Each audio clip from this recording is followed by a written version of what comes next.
Hello friends and students, बहुत बहुत स्वागत है आपका अपने ही YouTube channel Guruji for high school में। तो आज का ये वीडियो हमारे पास जो है वो है सरल तरीके से घनमूल कैसे निकालें का पार्ट 2। पहला पार्ट इसका जो पहले वाला वीडियो बनाया था जिसमें मैंने आपको कुछ संख्याओं के घनमूल निकालने का एक शॉर्टकट तरीका बताया था। जनरल संख्याओं के का घनमूल शॉर्टकट तरीके से कैसे निकालें। तो आज के इसके इस वीडियो के दूसरे भाग में यानी कि पार्ट 2 में मैं आज कुछ ऐसी संख्याओं के घनमूल निकाल शॉर्टकट तरीका बताऊंगा घनमूल निकालने का, जो कुछ ऐसी संख्या है जो कि अपवाद है यानी एक्सेप्शंस है। उन नंबर्स के उन संख्याओं का शॉर्टकट तरीके से घनमूल हम कैसे निकालें। यदि आपने वो पहला वाला भाग यानी कि पार्ट 1 नहीं देखा है, ये तो पार्ट 2 है। यदि आपने पार्ट 1 वाला वीडियो नहीं देखा है तो ऊपर आई बटन पे देखिए, ये लिंक चल रहा है, इस लिंक पे क्लिक करके आप इस वीडियो के पार्ट 1 को देख सकते हैं, जहां पर मैंने जनरल संख्याओं के घनमूल निकालने का शॉर्टकट तरीका आपको बताया है। तो चलिए आज के इस वीडियो में मैं ऐसी दो संख्याओं के बारे में आपको बता रहा हूँ कि जिनका घनमूल हम पार्ट 1 वाले तरीके से नहीं निकाल सकते। यानी कि अगर पार्ट 1 में जो मैंने एक एक तरीका बताया है उस तरीके से हम उसको नहीं निकाल सकते। हालांकि कुछ वो तरीका बोलने का तरीका हल्का हल्का फुल्का मैच करता है, लेकिन एग्जैक्टली पार्ट 1 वाला तरीका इसमें लागू नहीं होता है। तो वो ऐसी कौन सी दो संख्याएं हैं, चलिए बोर्ड की तरफ मैं आपको बताता हूँ ऐसी कौन सी दो संख्याएं हैं कि जिनको निकालने के लिए मुझे ये पार्ट 2 बनाना पड़ा। तो फ्रेंड्स देखिए, आपने पहले पार्ट वन में भी आपने देखा होगा कि मैंने यही चीज सेम लिखी हुई थी।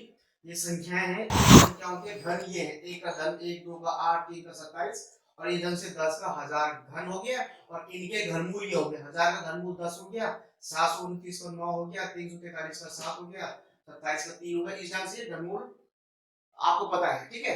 आज मैं जैसे मैंने आपको पहले बताया कि आज मैं आपको ऐसे दो संख्याओं के बारे में बताने जा रहा हूँ कि जिनका घनमूल हम आसानी से पहले पार्ट वन वाले तरीके से नहीं निकाल सकते। तो वो संख्याएं कौन कौन सी, तो ध्यान सुनिए कि उनमें से जो पहली संख्या है, एक ऐसी संख्या या ऐसी संख्याओं का मिलकर जो एक संपूर्ण संख्या बनती है, उसका घनमूल हम नहीं आसानी से नहीं निकाल सकते जिसके अंत में 3 हो। यानी कि पहली संख्या ऐसी कि जिसके अंत में 3 हो और दूसरी संख्या ऐसी है जिसके अंत में 7 हो। जैसे एक हमारे एक संख्या है, सपोज एक संख्या हमारे पास ये है, तो आप देखिए इसके अंत में 3 हो। तो इस तरह से जब आपको कोई संख्या होती है तो उसका जो हम घनमूल निकालेंगे उसका घनमूल आसानी से नहीं निकलता है। उसका निकालेंगे आप, अपने एक तरीका बताऊंगा आपको, ठीक है। दूसरी टाइप की संख्या जो होती है तो इस तरह से होती है आपके पास,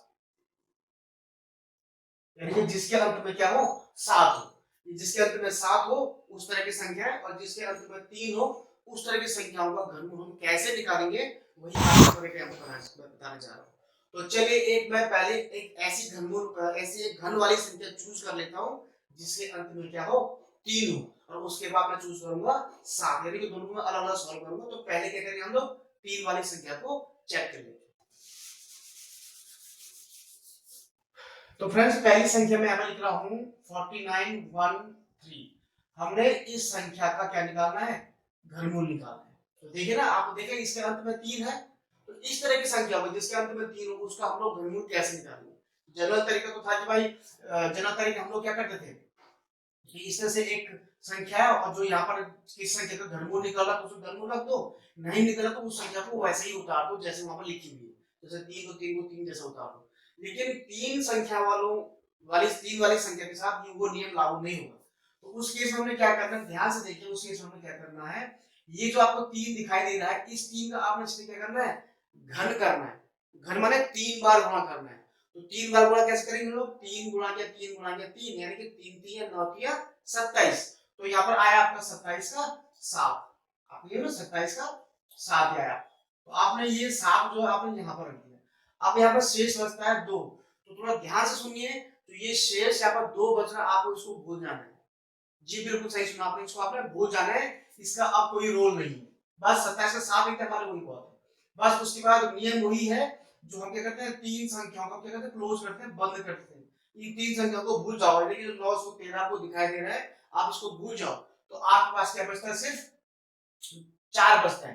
तो अब ये 4 किस, ये 4 का घनमूल क्या होता है पहले आपको देखना। अगर 4 का घनमूल निकलता है तो रखिए, नहीं निकलता तो क्या करना है। तो आपको पता है कि 4 घनमूल तो निकलता नहीं है। तो 4 किसके घन के आसपास है ये हमको चेक करना है। तो आप ध्यान से देखिए, 4 जो पड़ेगा आपका 1 और 8 के बीच पड़ेगा, यानी कि 1 एकम 1, ठीक है, और ये एक 8 के बीच पड़ेगा। तो आप ध्यान से देखिए, मैंने आपको जैसे पहले वाले केस में कहता है कि लोअर केस वाला आपको लेना है। तो 4 ये तो 8 के आसपास है, ये फिर 1 के आसपास है। तो यहाँ पर क्या है, लोअर केस 1 है, तो इसलिए हम क्या चलेंगे, यहाँ पर 1 लेके चलेंगे, हमने 1 ले, ठीक है। तो यानी कि 4913, यानी कि 4913 का जो घनमूल आएगा वो आएगा 17 आएगा। 4913 का जो घनमूल आएगा, क्यूब रूट आएगा, वो आएगा आपका 17। क्लियर। चलो एक और एग्जांपल पर देख लेता हूं, इसमें जो 3 वाला कोई संख्या हो उसको मैं एक बार और चूज कर लेता हूं, उसके बाद हम आगे फिर नेक्स्ट पे चलेंगे।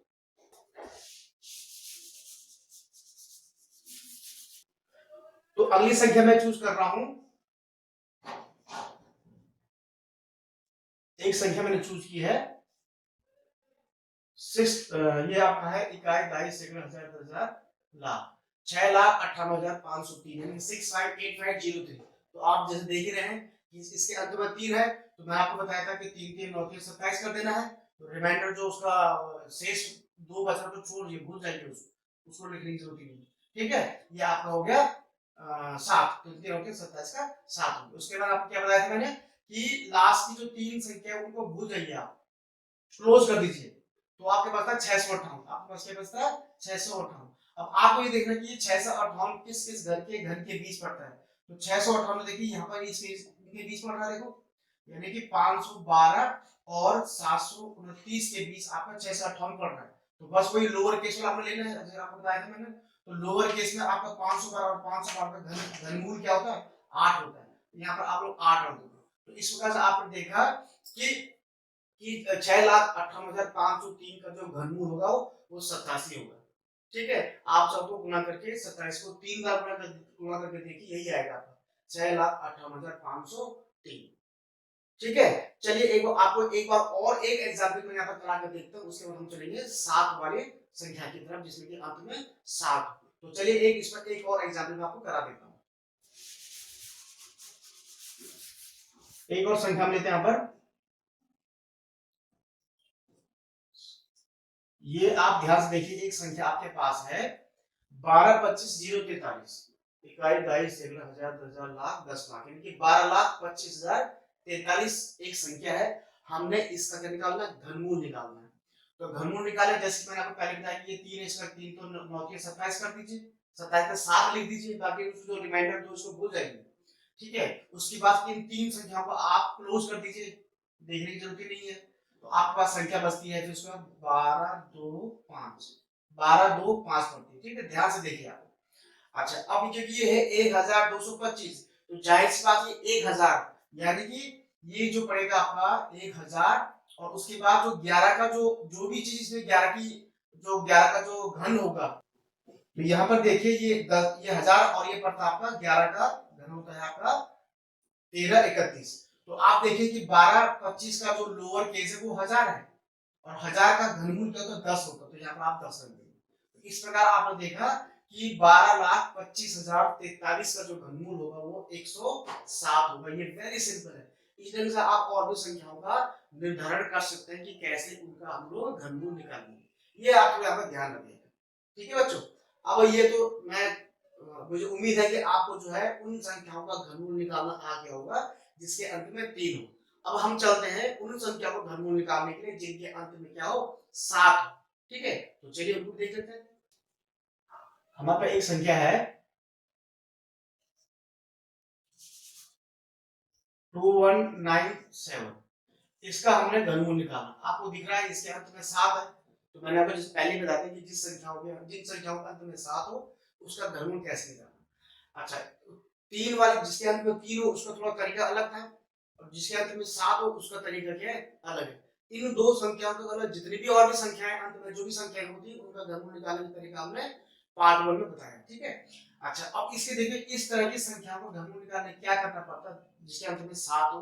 तो ध्यान से सुनिएगा, जिसके अंत में 7 यानी कि 7 जो संख्या आप देख रहे हो, इसको ध्यान से देखिए कि 7, आप लोग मैं जो बोल रहा हूँ ध्यान सुनिए, 7 किसके घर में आता है, तो नोट कीजिए 7 किसके घर में आता है, यानी कि किस संख्या को 3 बार गुणा करने पे क्या आता है, उसके किसी भी संख्या को 3 बार गुणा करने में क्या आता है एक ऐसी संख्या आती है जिसमें 7 हो, तो आपको पता है वो संख्या कौन सी है? 3 है। 3 3 9 27, 27 में ही 7 है, बाकी 7 आपको कहीं दिखाई नहीं।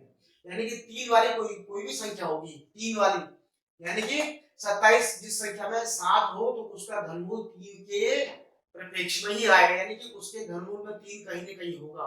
3 3 9 27, याद रखिए ये 7 वाला केस हो रहा, यानी कि 7 के पीछे जो घनमूल होगा वो 3 होगा। तो इसका हम सीधे दे देंगे कि 7 किसके घन में आता है? 3 का घन में आता है, तो इसका हम सीधे उठा के 3 यहाँ पर दे देंगे, बस बात खत्म। याद कीजिए इस चीज को कि 7 वाली संख्या में हमें क्या करना है कि 7 का ये याद रखना कि 7 किसके 3 बार गुणा करने में आता है, तो ऑब्वियस बात है 3 को 3 बार गुणा करेंगे तो 3 3 9 27, 13 गुणा के 13 गुणा 13 जो उसमें एक 7 आएगा, 23 गुणा के 23 गुणा के 23 करेंगे उसमें भी कहीं ना कहीं 7 आएगा। यानी कि जिन जिन संख्याओं में 7 आता है उनके घनमूल में क्या आता है? 3 जरूर आता है, बस ये याद रखना है। तो 7 है तो क्योंकि भी क्या है 2197 है, इसमें 7 है यानी कि इसके घनमूल में कहीं ना कहीं क्या आएगा? 3 आएगा, तो वो इस 7 के जरिए हमने यहाँ पर 3 लिख दिया। ये बस यही आपने यहाँ पे याद रखना है। इस चीज को थोड़ा ध्यान से आप वीडियो को थोड़ा गौर से देखिए और इसको ध्यान दीजिए, ठीक है? 3 लग गया, बस उसमें कहानी वही है कि इन 3 संख्याओं को आप भूल जाइए, बचा 2। अब ये जो 2 संख्या हमारे पास है ये किस किस के बीच में पड़ता है? किस किस के घन के बीच में पड़ता है? 1 और 8 के घन के बीच में पड़ता है। तो फिर वही बस लोअर केस वाला लेना है, अपर वाली लोअर वाला, तो लोअर क्या है? 1 है, तो यहाँ पर ये 1 आपका आ जाएगा। तो इस प्रकार हमने देखा कि 2197 का जो घनमूल होगा वो 13 होगा। कैसे पता करेंगे? आप 13 को 3 बार गुणा करके देखिए अपने कैलकुलेटर में, वो आएगा 2197। चलिए एक और एग्जांपल मैं करके दिखाता हूं आपको जिस संख्या में क्या हो 7। मान लीजिए एक संख्या है, इसका हमने क्या निकालना है? घनमूल निकालना है। इकाई, दहाई, सैकड़ों, हजार, दशमलव, लाख, 5,71,787 का हमने घनमूल निकालना है। आप देख रहे हैं कि इसके अंत में क्या है? 7 है, तो वही 7 का आप पता है कि 3 3 9 27 में 7 होता है, तो इसे हमने 3 रख दिया। फिर वही इन 3 संख्याओं को बंद कर दो, क्लोज कर दो, भूल जाओ, आपके पास 5 बचता है 571। तो 571 किसके बीच पड़ेगा? आप लोग ध्यान से देखिए, एक आपका पड़ेगा 512, एक आपका पड़ेगा 729। तो अब बस हो गई बात वही, और लोअर केस वाला लेना है, तो लोअर केस वाला 512 है, तो 512 का घनमूल कितना है? 8 है, तो ये आपका 83 आ जाएगा, यानी कि 83, यानी कि 5,71,787 का जो घनमूल आएगा वो कितना आएगा? 83 आएगा, 83 आएगा। ठीक है, एक लास्ट एग्जांपल को और करा रहा हूं, उसके बाद आप खुद प्रैक्टिस कीजिएगा, इसमें जितने आप प्रैक्टिस करोगे उतना आपके समझ में आएगा। तो चलिए एक और एग्जांपल में आप इसमें आपको बता देते हैं। तो एक संख्या और है, एक संख्या आपके पास है 14,42,897, इसका हमें घनमूल निकालना है। तो जैसे कि आप देख रहे हैं इसके अंत में 7 है, तो 7 का वही 3 रख देंगे, ठीक है? उसके बाद इन 3 संख्या को भूल जाइए आप, तो आपके बचता है 1442,